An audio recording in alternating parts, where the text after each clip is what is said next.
সংবাদ সবাইকে স্বাগত জানাচ্ছি। আমি ফিরোজ তোহা। শুরুতেই সংবাদ শিরোনাম জানিয়ে দেব এই মুহূর্তে হাতে পাওয়া সর্বশেষ গুরুত্বপূর্ণ আপডেট বাংলা সংবাদ। শুরুতেই থাকছে গণহত্যাকারী শেখ হাসিনার ক্ষমা নেই। বিএনপির যুগ্ম মহাসচিব সৈয়দ ইমরান সালেহ প্রিন্স বলেছেন, গণহত্যাকারী শেখ হাসিনা দেশ, জনগণ ও গণতন্ত্রের শত্রু, তার ক্ষমা নেই। সম্প্রতি ফাঁস হওয়া শেখ হাসিনার ফোনালাপের কথা উল্লেখ করে তিনি বলেন, ছাত্র জনতার বিপ্লবে পদত্যাগে বাধ্য হয়ে ভারতে পালিয়ে গেলেও সেখানে বসে নিত্য নতুন ষড়যন্ত্র করছেন। অন্তর্বর্তী সরকারকে কাল বিলম্ব না করে শেখ হাসিনাকে দ্রুত দেশে ফিরিয়ে আনতে ভারত সরকারের সঙ্গে কার্যকর আলোচনা করবার আহ্বান জানিয়ে তিনি বলেন, গণতন্ত্র ও গণহত্যার দায়ে অবশ্যই শেখ হাসিনার দৃষ্টান্তমূলক বিচার হবে। এবারে জানাবো, ভারী বর্ষণে রোহিঙ্গা ক্যাম্পসহ 2000 বাড়িঘর প্লাবিত। টানা ভারী বর্ষণে কক্সবাজারের টেকনাফের রোহিঙ্গা ক্যাম্পসহ 2000-এরও বেশি ঘরবাড়ি প্লাবিত হয়ে পড়েছে। এতে অন্তত 6000 মানুষ পানিবন্দী হয়ে পড়েছেন। তলিয়ে গেছে ফসলি জমি ও চিংড়িঘের। ভূমিধসের ঝুঁকিতে পাহাড়ের পাদদেশে থাকা লোকজনকে অন্যত্র সরিয়ে নেওয়া হচ্ছে। জানাবো, পতিত স্বৈরাচারের দোসররা গার্মেন্ট শিল্প ধ্বংস করবার ষড়যন্ত্র করছে। জাতীয় শ্রমিক ঐক্যের সভাপতি এম ফয়েজ হোসেন বলেছেন, পতিত স্বৈরাচার শেখ হাসিনার দোসররা ছাত্র জনতার বিপ্লবের মাধ্যমে গঠিত হওয়া অন্তর্বর্তীকালীন সরকারকে উৎখাত করতে ষড়যন্ত্রের পথ বেছে নিয়েছে। তারা পোশাক শিল্পে নৈরাজ্য সৃষ্টি করে সরকারকে বেকায়দায় ফেলতে চায়। স্বৈরাচারের দোসররা গার্মেন্ট শিল্প ধ্বংস করবার ষড়যন্ত্র করছে। জানিয়ে দেব, বাংলাদেশের ইলিশ না পেয়ে হতাশ কলকাতা।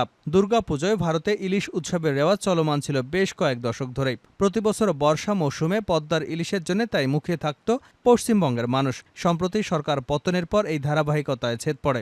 বাংলাদেশ সরকারের পক্ষ থেকে এ নিয়েও বলা হচ্ছে, ভারতে যাবে না আর কোনো ইলিশ। এছাড়া ইলিশ পাঠানোর আবদার করে বাংলাদেশকে যে চিঠি দেওয়া হয়েছে সেটিরও কোনো জবাব পায়নি কলকাতা। এ অবস্থায় আসন্ন দুর্গাপুজোয় বাংলাদেশের ইলিশ নিয়ে হতাশ পশ্চিমবঙ্গের রাজধানী কলকাতার ব্যবসায়ীরা। এবারে থাকছে শেখ হাসিনাকে মা ডেকে বিপদে জয়, জানালেন আকুল আবেদন। পূর্বাচলে প্লট চেয়ে শেখ হাসিনাকে চিঠি লিখেছিলেন অভিনেতা এবং আলোচিত উপস্থাপক শাহরিয়ার নাদিম জয়। 2014 সালে তার লেখা সে চিঠি সম্প্রতি সামাজিক যোগাযোগ মাধ্যমে ভাইরাল হয়েছে। চিঠিতে শেখ হাসিনাকে উপমহাদেশের শ্রেষ্ঠ নেত্রী এবং আদর্শ মা সম্বোধন করায় সমালোচিত হচ্ছেন তিনি। সামাজিক মাধ্যমে সেই চিঠির ছবি ছড়িয়ে পড়ায় বিপাকেই পড়েছেন জয়। নেটিজেনরা তার চাঁচাছোলা সমালোচনা করছেন। এমন পরিস্থিতিতে ভুল স্বীকার করে নিজের ভেরিফাইড ফেসবুক আইডিতে পোস্ট করেছেন জয়। এবং সর্বশেষ জানাবো আন্তর্জাতিক সংবাদ। মণিপুরে গোপন অস্ত্রাগারের সন্ধান। ভারতের উত্তর পূর্বাঞ্চলে সংঘাতে বিক্ষুব্ধ রাজ্য মণিপুরে চুনাচাঁদপুর এবং কাংপোক্কি জেলায় গহীন জঙ্গলে অভিযান চালিয়ে গোপন একটি অস্ত্রাগারের সন্ধান পেয়েছে ভারতের সেনাবাহিনীর নেতৃত্বাধীন যৌথ বাহিনী। অস্ত্রাগারটি থেকে বেশ কিছু যুদ্ধাস্ত্র উদ্ধার করা হয়েছে।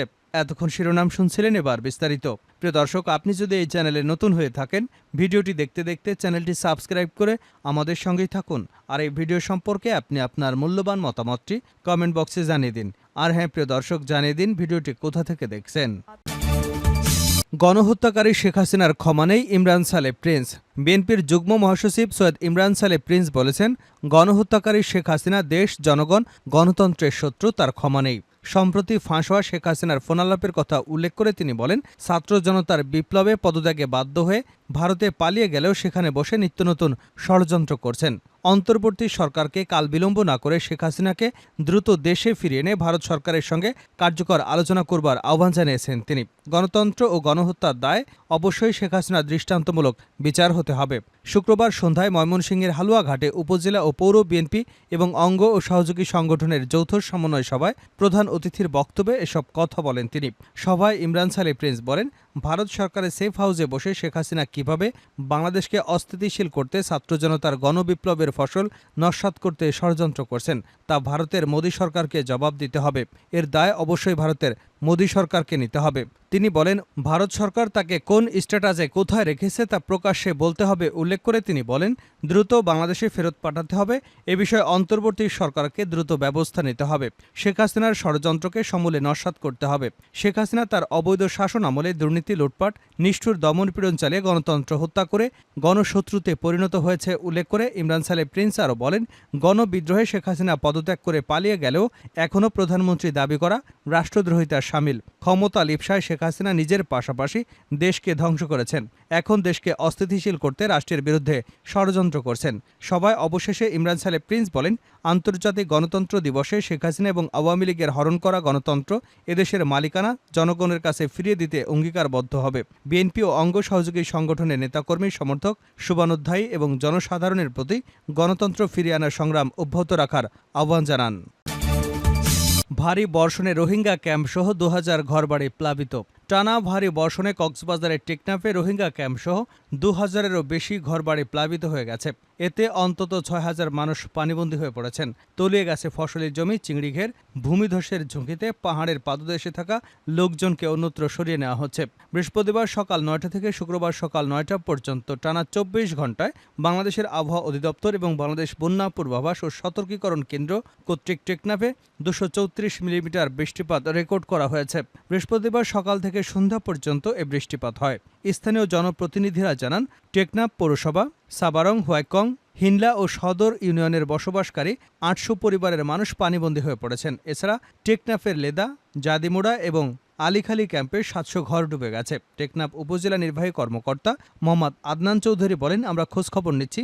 যেসব গ্রামে ঘরবাড়ি প্লাবিত হয়েছে আমরা তাদের সহায়তা করছি। ইতিমধ্যে আমরা প্রাথমিকভাবে বিভিন্ন গ্রামে ২৫০ জন পরিবারকে শুকনো খাবার বিতরণ করেছি। পর্যায়ক্রমে ৭০০ পরিবারকে শুকনো খাদ্য বিতরণ করা হবে জেলা প্রশাসকের পক্ষ থেকে। তিনি আরও বলেন, বিভিন্ন ইউনিয়নে পাহাড় ধসের ঝুঁকি রয়েছে, সেসব লোকজনকে অন্যত্র সরিয়ে নেওয়া হচ্ছে। এর মধ্যে মাইকিং করা হয়েছে।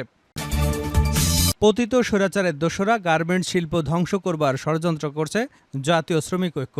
জাতীয় শ্রমিক ঐক্যের সভাপতি এম ফয়েজ উদ্দিন বলেছেন, পতিত স্বৈরাচার শেখ হাসিনার দোসরা ছাত্র জনতার বিপ্লবের মাধ্যমে গঠিত হওয়া অন্তর্বর্তীকালীন সরকারকে উৎখাত করতে ষড়যন্ত্রের পথ বেছে নিয়েছে, যারা পোশাক শিল্পে নৈরাজ্য সৃষ্টি করে সরকারকে বেকায়দায় ফেলতে চায়। স্বৈরাচারের দোসরা গার্মেন্টস শিল্পকে ধ্বংস করার ষড়যন্ত্র করছে। শুক্রবার জাতীয় প্রেস ক্লাবের সামনে জাতীয় শ্রমিক ঐক্যের উদ্যোগে পোশাক শিল্পের চলমান অস্থিরতা, পরিকল্পিত নৈরাজ্য সৃষ্টি, ধ্বংসাত্মক কার্যক্রম ও পোশাক শিল্প ষড়যন্ত্রের বিরুদ্ধে প্রতিবাদ এবং দুষ্কৃতিকারীদের গ্রেপ্তারের দাবিতে আয়োজিত শ্রমিক সমাবেশে সভাপতির বক্তব্যে তিনি এসব কথা বলেন। ফয়েজ হোসেন বলেন, গার্মেন্টস মালিকদের একটি বড় অংশ স্বৈরাচার সরকারের দোসর। তারা বিগত ১৫ বছরে গার্মেন্টস শ্রমিকদের দিয়ে নানা রকমের খেলা খেলেছে।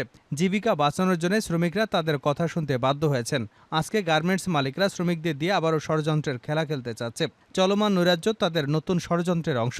এই ষড়যন্ত্রের মাধ্যমে অন্তর্বর্তীকালীন সরকারকে বিপদে ফেলার অপচেষ্টা করছে।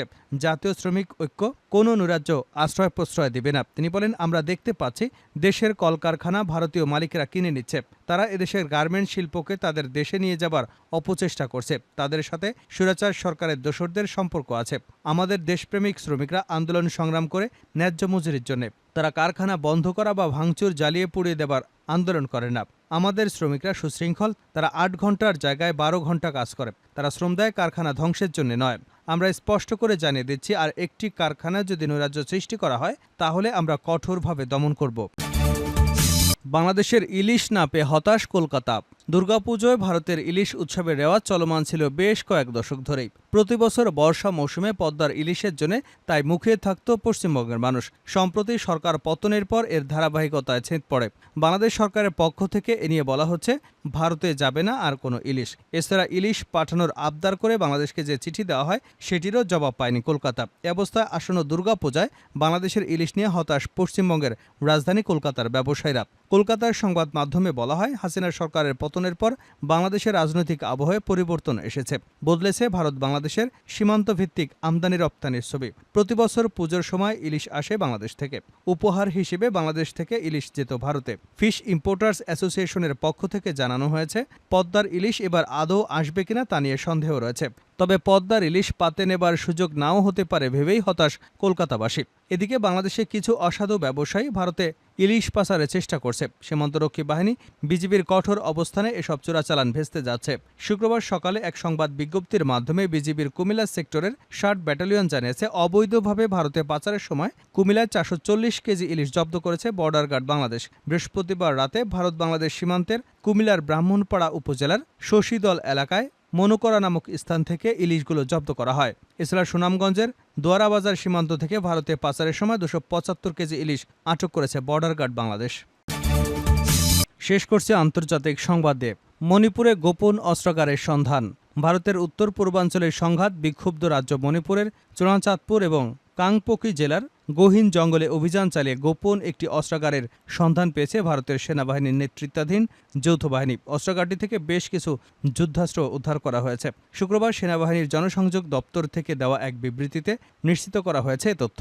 বিবৃতিতে বলা হয়েছে, ভারতীয় সেনাবাহিনী, মণিপুর পুলিশ, কেন্দ্রীয় elite force, central reserve police force এবং সীমান্তরক্ষী বাহিনীর সদস্যদের সমন্বয়ে যৌথ বাহিনীর গত 48 ঘণ্টার অভিযানে চোরাচাঁদপুর এবং কাংপোকপি জুড়ে বিস্তৃত গহীন জঙ্গলে একটি গোপন অস্ত্রাগার থেকে বেশ কিছু যুদ্ধাস্ত্র গোলাবারুদ উদ্ধার করা হয়েছে। এসব জব্দ করা অস্ত্র গোলাবারুদ মণিপুর পুলিশের হেফাজতে রয়েছে। ইতিমধ্যে এ বিষয়ে তদন্ত শুরু করেছে পুলিশ। এদিকে মণিপুরের 5 উপত্যকা জেলায় ব্রডব্যান্ড ইন্টারনেট পুনরায় চালু হয়েছে। রাজধানীর ইম্ফলের শিক্ষার্থীদের বিক্ষোভের জেরে ইন্টারনেট পরিষেবা বন্ধ করে দেওয়া 3 দিন পর সেখানে এই পরিষেবা ফের চালু করা হয়েছে। তবে মোবাইল ডেটা এখনও বন্ধ রয়েছে। নতুন করে